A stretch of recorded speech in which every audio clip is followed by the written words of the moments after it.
Buenas noches y gracias por estar nuevamente con nosotros. La carretera panamericana realmente está en peligro y está en peligro desde hace tiempo. Se ha advertido por las filtraciones de Majes. Me contacté con el ingeniero Isaac Martínez y él había estado en la víspera de este programa en la zona y ha estado mirando lo que está ocurriendo y nos va a explicar qué es lo que está pasando y por qué se está solucionando mal el problema. Se ha hecho un diagnóstico, se ha invertido dinero, pero parece que no es la solución adecuada, que debería corregirse para que las cosas funcionen mejor. Y también voy a aprovechar para hablar con el ingeniero Isaac Martínez sobre el tema de Tambo. En Tambo ahora ya no están preocupados por Tía María, están alistándose para hacer protestas, medidas de lucha contra Quellaveco, que es en Moquegua, porque temen que por ese proyecto minero puedan quedar sin agua. Es decir, que el agua que les debe dar Pasto Grande no se las dé y termine quedándose en Moquegua. Bueno, voy a analizarlo con Isaac Martínez, que es un especialista en temas hídricos. Ha sido presidente de Autodema y ha sido un alto funcionario de la Autoridad Nacional del Agua. Y en la segunda parte voy a estar con Lenin Medina, un empresario y residente venezolano en Arequipa. Con él voy a hablar sobre los últimos atentados que ha denunciado contra su vida el presidente Maduro. Así es que le recomiendo que ponga su teléfono en modo avión. Soy Enrique Zavala, empezamos ya las entrevistas. Ingeniero Martínez, bienvenido. Muchas gracias por la invitación. ¿Qué ocurre en la Panamericana? Bueno, supongo que esa pregunta se la han hecho en los últimos años, no sé, 500 veces. Sí, efectivamente, y también acerca de este tema, yo he tenido muchas exposiciones y reuniones en el gobierno regional en presencia inclusive del primer ministro. Ha venido gente de Lima, de muchas entidades. Entonces, yo les he explicado el asunto, que lo voy a repetir concretamente, ¿no? Cuando una ladera de cerro, como el caso del proyecto Majes, que colinda con el río Sihuas, cuando esa ladera tiene una constitución de suelo arcilloso, la arcilla tiene la propiedad de almacenar mucho el agua y no tiene capacidad de resistencia al corte, le llamamos, o sea que se resbala. Se producen los deslizamientos rotacionales, el suelo se derrumba y se levanta la parte baja. Entonces, eso es accionado por el agua, por el sobreriego de la irrigación Majes. Ahora, esta palabra indudablemente que resume varios problemas, no solamente mucha agua del riego de los agricultores, pero no por culpa de ellos precisamente, eso también debo aclararlo, porque me ha traído muchos problemas, sino que todo el sistema está desconcentrado, está desbalanceado, está desequilibrado, porque en vez de regar 15.000 hectáreas para lo que ha sido diseñado, está regando algo de 17.500 hectáreas, ¿ah? Son áreas invadidas. Entonces el sistema está forzado y también hay que tener en cuenta de que todos los desechos líquidos, los residuos líquidos de toda la población de Majes, que hasta el 15 eran 62.000 habitantes, a la fecha deben haber 80, más la población flotante.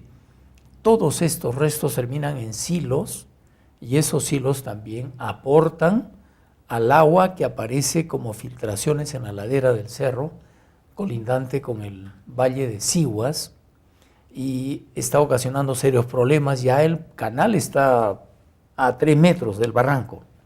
Y ¿El la canal pista, que lleve el agua? el canal madre. El canal sí, madre está a punto de ser arrasado por los propios derrumbes generados por la propia irrigación. sí, pero ya han hecho un desvío. O sea, hay un bypass. Hay un bypass. Hay un digamos, bypass. De agua no hay problema no hay inmediato. problema, pero nos vamos a quedar sin carretera. Pero la carretera ya pues es la que sigue, ¿no? Entonces, de eso se está hablando ya varios años, pero seguimos hablando porque los 6 pozos que han perforado, que han costado 13 millones de soles, que eso ha financiado el Ministerio de Agricultura a pedido del gobierno regional, no está mal lo que han hecho, pero no es la solución. Usted me estaba diciendo que esta mesa, que tiene una forma de media luna, ayuda a explicar. Es la forma del derrumbe. Esto es el barranco, Sí. lo que se está deslizando. Sí, hagamos de cuenta que no hay vidrio y esta media luna es la forma del deslizamiento. Ajá. Entonces uno se aproxima acá y está el barranco. Entonces los 6 pozos están en el entorno de esta media luna, van a interceptar el agua de filtración, eso se llama drenaje vertical, pero no es la solución, repito, porque la solución está en manejar el riego de toda la irrigación. Tenemos que controlar el riego. ¿Qué pasa? O sea, el agua se ha almacenado, es como agua subterránea, como una laguna subterránea, ¿verdad? ¿De Mire, cuánto? qué interesante. La pampa de Majes, la irrigación ha estado hecha en un desierto. O sea, cuando llegaron los primeros colonos al proyecto Majes, si uno hacía un hueco, recién encontraba agua al nivel del río, que era algo de 240 metros de profundidad. Wow. Es el desnivel entre la pampa y el río, 240 metros. Entonces, yo perforaba un pozo y encontraba algo de 250, algo así el agua, que es el nivel del río que alimenta el freático. Ahora encontramos el agua, está a 90 metros de profundidad y tiene una altura de agua de algo de 140 metros, 150 metros, 160 metros, de ese orden, para completar los 240. Es una gran cantidad de agua que está en el subsuelo a 90 metros de profundidad. ¿Cuántos millones de metros cúbicos? Se estima que hay 3.000 hectómetros cúbicos o 3.000 millones de metros cúbicos de agua que está almacenada. Millones. Y yo como anécdota le cuento que una minera, mejor no quiero decir su nombre, me fueron a buscar para que yo le diga dónde podían llevar agua para su mina. Les pregunté a dónde era su mina y les expliqué, pueden llevar agua de La Boya en Camaná, Pucchún en Camaná, y en Majes ahí tiene usted el agua que quiera. Yo como autoridad, yo era autoridad de aguas, yo como autoridad se la entrego, pero tiene que hacerme un estudio de aguas subterráneas, y lo hizo. Han perforado, no sé, algo de 20 pozos, diamantina de hasta 350 metros de profundidad. O sea, han hecho un estudio serio, con calidad del agua. Por esas cifras son más o menos lo que resume este trabajo que hizo una empresa Solution, que lamentablemente eso se atribuyó el proyecto Majes, pero Majes nunca hizo eso. Entonces, ya tenemos estudiado todo el acuífero de la Pampa de Majes. O sea, fuera ya de los daños y eso, tenemos una gran cantidad de agua que podríamos utilizar para muchas cosas. Sí, cualquiera que lo pida deberían regalársela para que se la lleve, porque eso es peligro, eso ocasiona permanente peligro al Valle de Sihuas. Oiga, hay pueblos de antaño del Valle de Sihuas que están bajo los escombros de los cerros. ¿San Juan? San Juan ha desaparecido. Desapareció, ¿verdad? La hacienda Santa Ana, de donde eran mis abuelos. Mi abuelo Martínez era del Valle de Sihuas y por madre yo soy del Valle de Vítor. O sea, yo soy de la zona. Yo he vivido, he convivido con ese problema y lo vengo yo pregonando hace muchos años. Pero nadie da la solución completa. ¿Cuántas hectáreas de terrenos de cultivo antiguos han desaparecido por culpa de estas filtraciones? Yo calculo que deben haber algo de 500 hectáreas que han desaparecido. 500 desaparecidas. Hectáreas. En el valle, estoy hablando del valle.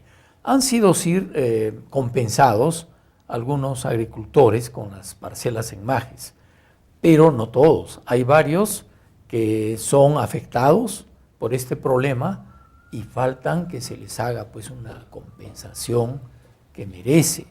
Lamentablemente en este gobierno regional no se ha hecho nada. Yo demostré que había agua y suelo para esa gente, pero quedaron en especulaciones. Agua y suelo para compensar. Sí, para compensarlos, porque tenemos áreas libres que no son parte de las 15.000 hectáreas del proyecto Majes. Por ejemplo, el área le hemos llamado la Z, la que está entre el lateral 1 y las áreas de cultivo. Esa es una franja de algo de 600 hectáreas. Con eso se podría compensar, solamente, solo con eso. Tenemos que ir a una pausa. Estoy con el ingeniero Isaac Martínez, él ha sido presidente de Autodema, ha sido alto funcionario de la Autoridad Nacional del Agua y estamos viendo los problemas hídricos que está generando el proyecto Majes. La carretera panamericana podría irse no sé, tal vez en unos meses. Se lo voy a preguntar en el siguiente bloque.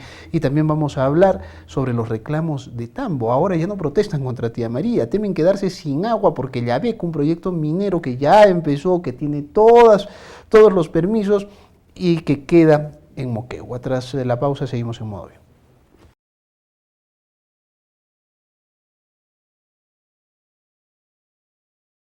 Estamos de regreso en el programa, ha sido con Isaac Martínez.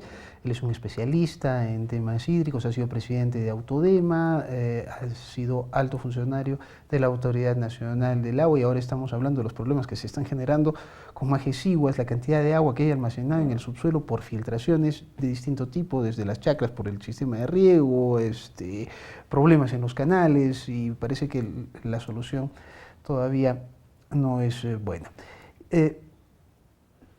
La cantidad de agua son como 3 represas de Angostura, ¿no es cierto?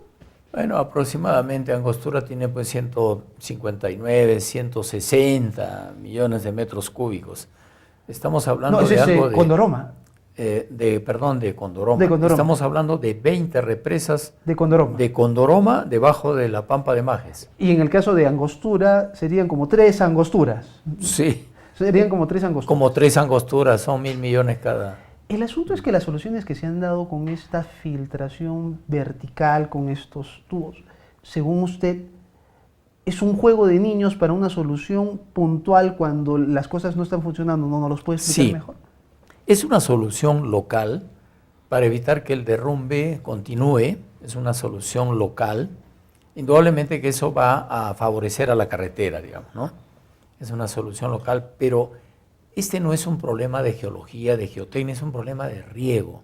Y lo que debemos hacer es dar una solución a todo el problema. Porque si yo hago esa cortina de drenaje que se llama drenaje vertical, el sobreriego, que son 90 hectómetros cúbicos al año. 90 millones de metros cúbicos. Millones de metros cúbicos. Sino que siempre digo ¿Y cuánto se va a filtrar? Solamente voy a extraer de los pozos algo de 4 millones de metros cúbicos. O sea, con los 6 pozos de bombeo. Cosquillas. Es una recirculación del agua. 86 millones de metros cúbicos cada año se va a ir aumentando. Solo para tener una idea, ¿cuántos millones de metros cúbicos consume la ciudad de Arequipa? Bueno, en todo.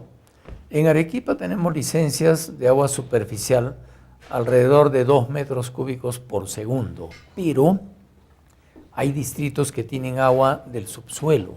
Acordémonos que tenemos agua de la Bedoya, que es un hermoso ojo de agua en Chihuahua. Entonces, vamos a redondear cifras y digamos que tenemos 3 metros cúbicos por segundo del uso de agua poblacional, que son al año más o menos algo de 9 millones de metros cúbicos. Al año. Al año. Todos, 1 millón de habitantes.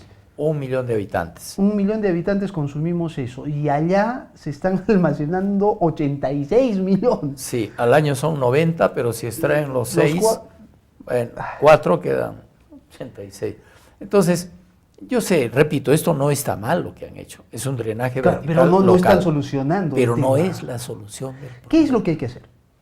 Primero, yo dejé antes de irme 13 recomendaciones. Lo primero que hay que hacer es saber cuánto realmente de área está bajo riego. Eso nadie lo quiere saber. Por lo menos yo calculo que son 2.500 hectáreas que han sido invadidas. O sea, ese uso de agua indebido y terrenos usados indebidamente. O sea, no los han comprado. No se ha legalizado. Eso hay que legalizarlo. ¿Y por qué no les interesa saber a las autoridades y dirigentes? Porque ellos son los que van a ser comprometidos, pero no es cosa del otro mundo, pues, o sea, paguen pues esa tierra que no va a ser muy cara, paguen su agua y se legaliza. Lo que hay que hacer es, nadie va a ir a votarlo, sino legalizar su situación. Entonces, no es el riego de 15.000 hectáreas, sino de 17.500 más o menos. Y mi sistema está diseñado para 15.000. Entonces el sistema está forzado. Hay que hacer malabares. Los sedimentos cada vez van en aumento porque no hay un control debido desde la Bocatoma de Pitay.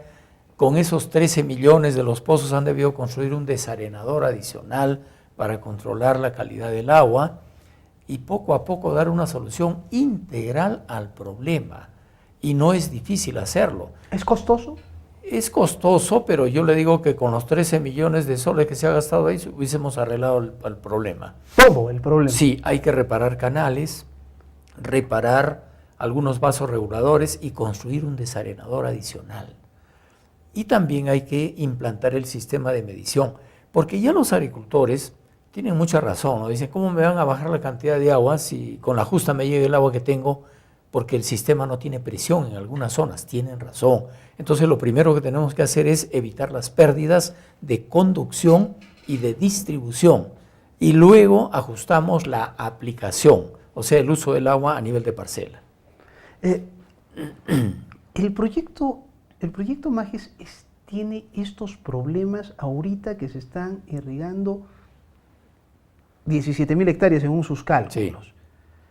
Pero se deben llegar a irrigar 38.000 hectáreas en lo que se llama la segunda parte de la irrigación Majes-Iguas. Sí. Si tenemos estos problemas de filtración, teniendo angostura, llevando muchísima más cantidad de agua a través de los mismos canales, las filtraciones podrían empeorar y crear grandes problemas, hacer que esto se multiplique. Hay que tener en cuenta que para Majes 2 la captación del agua va a ser en Lluglia, que está a 7 kilómetros arriba de Pitay. Primigeniamente el proyecto era captar el agua en Pitay, margen derecha para Majes 1 y margen izquierda para Majes 2. Pero como han aumentado el área de riego, porque no era 38.500, era 34.000, pero al aumentar el agua de riego en la parte alta han tenido que irse más arriba para captar el agua en Lluglia, y ya yo creo que no va a haber tanto desperdicio del agua con la experiencia de Majes 1. ¿Por qué?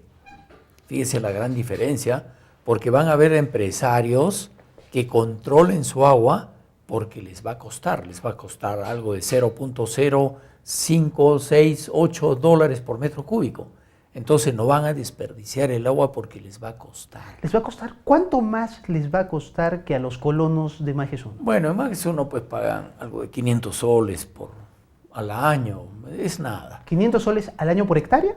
Por parcela. Por parcela. Ahora hay que tener en cuenta que ese monto... 100 soles por hectárea. 100 soles por hectárea. Ese monto lo fijan ellos. ¿Cuánto va a pagar un empresario o una... Va a pagar algo de $8.000 por año. $8.000, 24.000. O sea, ya es una cosa como para cuidarla. Para cuidarla. En el otro lado la desperdicia. La desperdicia. Por eso es que hay este problema. ¿Qué tipo de riego se está haciendo ahorita en estas 17.000 hectáreas? ¿Por gravedad? Es curioso, mire, hay 8.000 hectáreas por goteo. Pero ¿qué ganan haciendo goteo si usan la misma cantidad de agua por aspersión? ¿Y qué ganan regando por aspersión si casi se están acercando al riego por gravedad? No tiene ningún sentido. Están con un módulo de riego de 0.75 litros por segundo por hectárea. ¿En goteo cuánto debería ser? En goteo es 0.4. Debería ser. Pero no están usando ese módulo, están usando mucho más. ¿Y qué hacen con el agua? O sea, porque si yo tengo implementado mi parcela para regarla con goteo, hay un agua sobrante, pues tremenda, ¿no? Ahora, los agricultores tienen razón, hay desperdicio de agua porque tienen que lavar mucho los goteros por los sedimentos. Por eso le digo que urgente, o sea, el agua no es buena. Exacto, no tiene calidad de agua, tiene mucho sedimento. Por eso es que debe construirse el desarenador. El desarenador en forma ¿Cuánto urgente. cuesta un desarenador? Mire, yo le digo que estará costando algo de 3 millones de soles, es una estructura... O sea, para un Estado y para los ahorros que se van a tener en agua y para los problemas que se van a solucionar, 3 millones no es nada. No es nada. Ahora, yo tenía la esperanza que se capte el agua en Lluglia para Majes 1 y Majes 2.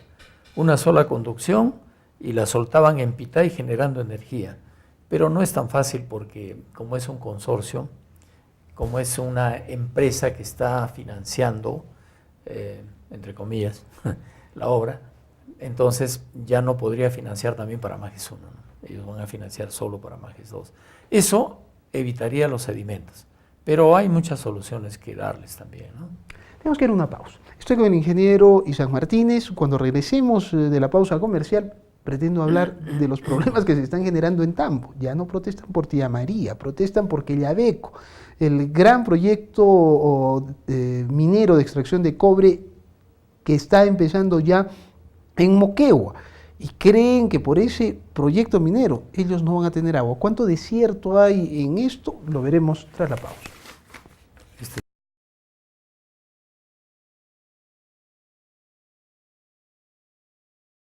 Estamos de regreso en el programa. Dejemos un rato Majes Siguas, vamos a hablar del Valle de Tambo, porque lo que resulta ahora es que en el Valle de Tambo están preocupadísimos por el inicio de obras, de explotación minera en Quellaveco, porque creen que Tambo se va a quedar sin agua. En estos momentos podrían seguir las reuniones en el Valle de Tambo de los dirigentes que alistan medidas de protesta, por lo menos así se ha dicho en los últimos días. Así es que le voy a preguntar a Isaac Martínez al respecto. Ingeniero Martínez, ¿realmente el tema de Quellaveco, Moquegua, puede dejar sin agua el Valle de Tambo? Sí, bueno, para comenzar he tenido la suerte de trabajar 5 años en el Valle de Tambo. Yo trabajaba antes en un proyecto de riego y drenaje, se llamaba Plan de Rehabilitación de Tierras Costeras, y yo he supervisado casi todas las bocatomas que hay allá, Santaniquitire, Hacendados, en fin, todo lo que hay de obras de riego, ahí he participado. Entonces conozco el tema. Yo debo comenzar señalando de que todo extremo es malo.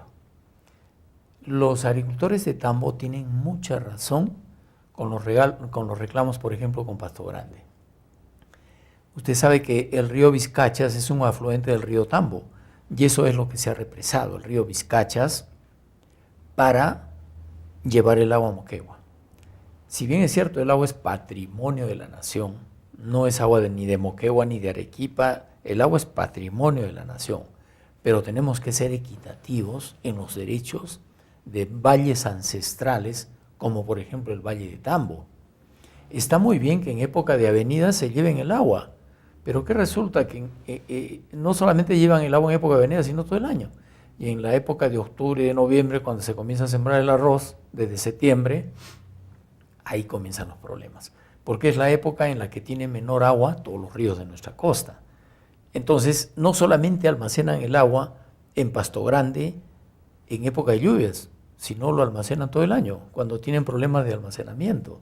Entonces ahí reclaman los señores de Tambo con justa razón y dicen, oye, esta agüita que se está guardando ahí en esta época, esa recorría antes acá al Valle de Tambo. Claro, y nosotros teníamos el agua suficiente para hacer nuestras actividades. Entonces ante ese reclamo se les sacó un decreto supremo para que se les dé 8 hectómetros cúbicos al año entre los meses de septiembre, octubre, noviembre y diciembre para compensar esa agua que se almacena. Pasto Grande, ¿qué capacidad de almacenamiento 200 tiene? Millones de metros cúbicos. 8 hectómetros, 8 mil... Claro, no le hace nada. 8 millones de metros cúbicos, sí. No sería nada. No, o sea, no sería mucho. ¿Por qué no se los quieren dar? El problema es que ha coincidido una época de sequía, un año de sequía, cuando en Pasto Grande no llegaban ni siquiera a 40 hectómetros cúbicos. Entonces ahí vino la pugna, ¿no? Moquegua decía, oye, yo no te doy nada porque a mí no me está sobrando. Y los de Tambo decían, oye, tienes que darme algo porque esa era mi agua. Entonces yo como autoridad de aguas hice una repartición de necesidades. Todos necesitamos el agua, estamos en crisis, repartamos la crisis. Y determiné, inclusive con una regresión simple estadística, el agua que se iba a distribuir, considerando los valores históricos. Pero ahí vino el conflicto que Moquegua reclamó, no le soltó ni siquiera esa agua, tuve que multar a Pasto Grande, reclamó Pasto Grande, me cambiaron por esa razón, porque era arequipeño, que estaba defendiendo a Tambo, en contra de Moquegua, tonterías. Pero lamentablemente la ANA no tiene la autoridad como para explicar y empoderar a su gente, a su personal. Bueno, entonces vayamos al tema. Una cosa es la minera Anglo American, que va a explotar muy pronto, ya en el 2022 deben haber los primeros cantidad de minerales explotados, y en el 18 ya comienza la operación, ahorita. Claro, tiene que construir la mina, el minado, sí, ya comienza la operación. Entonces, Quellaveco está ubicado en el río Asana, y el río Asana es un río que entrega a Moquegua, no va a Tambo. Entonces vamos a diferenciar dos cosas. O sea, ya no estamos hablando de Pasto Grande. No, ya no hablamos de Pasto Grande. Entonces Quellaveco hace uso del agua del río Asana y el Asana se convierte en el río Moquegua. El problema en este momento es con el río Chilota y Chuncuni, que son ríos tributarios del río Vizcachas. Acordémonos que el Vizcachas es un tributario del Tambo, el que se ha represado en Pasto Grande. Aguas abajo de Pasto Grande hay dos tributarios, que es el Chilotas y el Chincuni. Esos ríos van a ser represados y se va a bombear 600 litros por segundo para la irrigación de Hilo, de las lomas de Hilo. Y eso sí es agua de la cuenca del río Tambo. Quellaveco no va a quitar agua a Tambo para nada, porque ellos usan de otro río que no tiene que ver absolutamente nada. Es otra cuenca. El asunto es por Chilota. un problema irrigacional para irrigar lomas de Hilo. Sí, lomas de Hilo, Chilota y Chincune. Ese proyecto se firmó en el último mes de gobierno de Martín Vizcarra, fines del 2014. O sea, ya es un proyecto... de Martín Vizcarra, perdón, de Ollantumala. Martín Vizcarra. Perdón. Fines del 14. ¿Quién estuvo en el gobierno regional en Moquegua? Perdón, cuando él era presidente del gobierno regional de Moquegua. O sea, él sale y deja este asunto. O sea, en su gobierno se firmó ese contrato. Correcto. Legítimo. Claro, es legítimo. Es legítimo desarrollar. Ahora, es legítimo pensando en que el agua es patrimonio de la nación. Claro.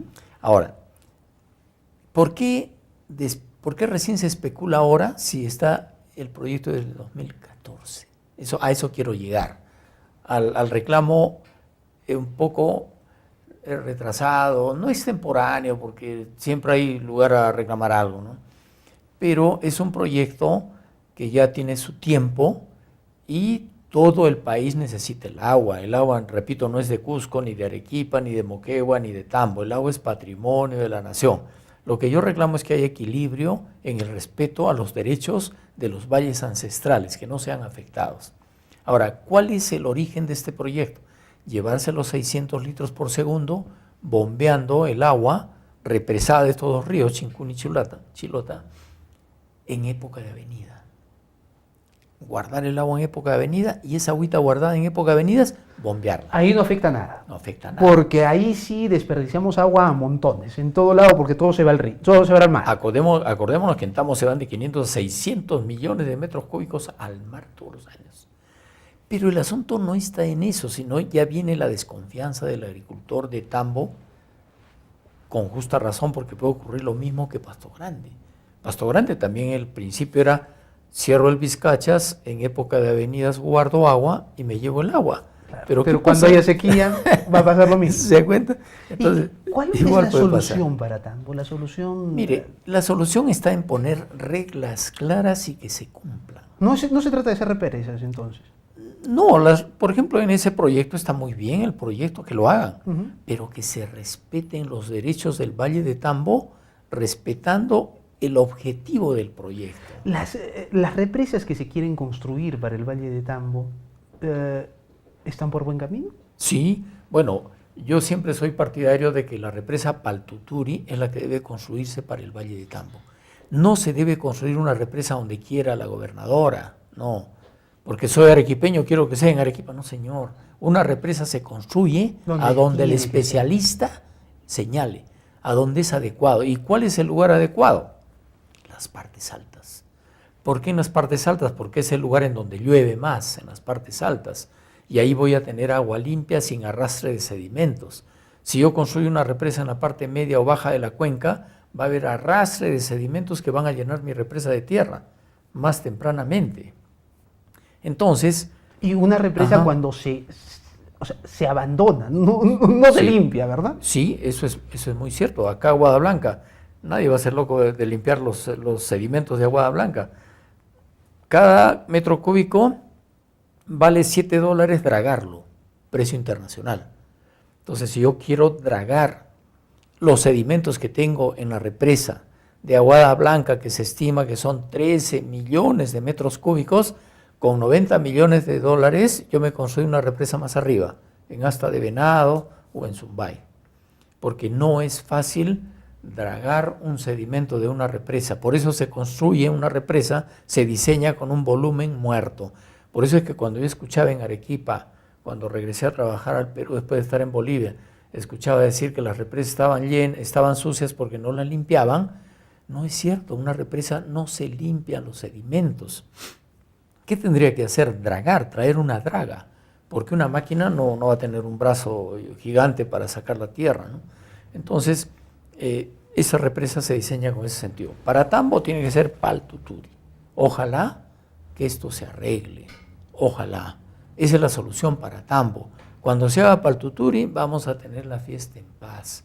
Moquegua, Tambo, para todos hay agua, pero tiene que hacerse una obra adecuada. Ingeniero, le agradezco mucho por haber venido y ayudarnos a comprender el tema que otra vez entra en discusión. Ha sido Isaac Martínez, un especialista en temas hídricos, expresidente de Autodema, alto funcionario de la Autoridad Nacional del Agua. Nos vamos y regresamos para hablar del supuesto magnicidio que se quería hacer en Venezuela. Voy a estar con Lenin Medina, un residente venezolano en Arequipa.